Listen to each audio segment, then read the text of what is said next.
You can return yourself to duty, but going to the clinic and paying them is not the way. And if you did that, you definitely just lost money. Hi, my name is Julie. I'm a CTPA and I help drivers complete step 5 in order to return to duty so they can start driving again. Today in this video, we're going to be talking about how to return to duty if you don't have an employer. Make sure you like and subscribe to our channel for more videos like this and to stay up to date on things of this nature. So really quickly, we're going to be talking about how you can return to duty without an employer. It is possible, however, you cannot go to a clinic that you know does DOT drug screens and ask them for a return to duty test with an observer. You can do that and they will take your money and they will test you and they will send your results to the lab and they will give the results back to you and you're gonna be looking like, now what? That's all the clinic can do for you. All the clinic can do is test you. They cannot manage your consortium. They cannot upload your results to your clearinghouse. You have to find someone to manage you. There are 2 ways you can return to duty. You can have a company that wants to hire you. When that company brings you on, they will send you for both a pre-employment test and a return to duty test. Or they will consider your return to duty test your pre-employment test. But they will send you for those, and that company's in-house consortium will be the ones that manage you. If you don't have a company, you can go directly to a consortium and ask that consortium to manage you. Think of your consortium as your representative. You can't return yourself to duty without your representative. I am a CTPA and I can send you for your return to duty drug screen and manage your clearinghouse, and let me walk you through what that looks like. Let me just give you a quick overview of what that looks like on our end.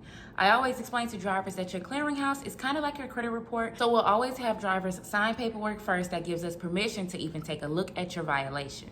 Once we have the paperwork on file, we will also gather your SAP's information as far as name, email, website, phone number, anything possible, so we can reach out to them and get your step 6 documents along with proof of completion. Now, if you feel like your SAP isn't going to respond, you went through the process a long time ago, you don't think your SAP is going to respond, we really need your SAPs. We really need to talk with them first before we go ahead and finish this process. If you don't think they're going to respond, don't worry. We're going to hit them on everything that I just named, their website, their email, their phone number. We're going to contact them in any way possible. I will DM them on Facebook. That is because your SAP is not allowed to hold your documents. So we will make sure we get a hold of your SAP by any means necessary, because your SAP determines what type of test you need to take in order to return to duty, and your SAP should know that. So we're going to reach out to your SAP so we can get your step 6 documents along with what type of test you have to take in order to return to duty. There's 2 types of tests. You could either have to take a urine test, an alcohol test, or both. So we will see what your SAP says if it's more than just the standard urine test. Once we get those documents, we will also be walking you through a designating process. It'll take about 15 or 20 minutes, basically designating our company in your clearinghouse. We do that with you on the phone. We will walk you through step by step because we don't want you to mess anything up. So we're going to make sure that we're with you every step of the way with that process. Once we do that, we're able to send you for a drug screen anywhere in the U.S. If they do U.S. DOT drug screens, we would check our network to see who's the closest near you and who has an observer on site, because this does have to be an observed test along with every single test that you take moving forward in your step 6. So we will do that. We will handle the donor pass, the address, as well as calling them, and then we will go ahead and give you all of the information so you can make the appointment at a time that works best for you.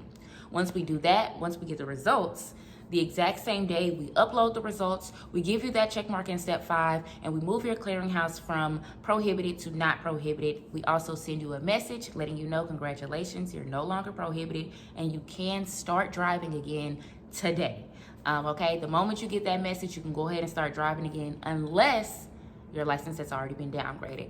If your license has already been downgraded, please head to the DMV first. Let the DMV know that you have completed all of the necessary requirements in order to have your license reinstated, which is completing step 5 and returning to duty. They will run your license to see if you have that check mark in step 5.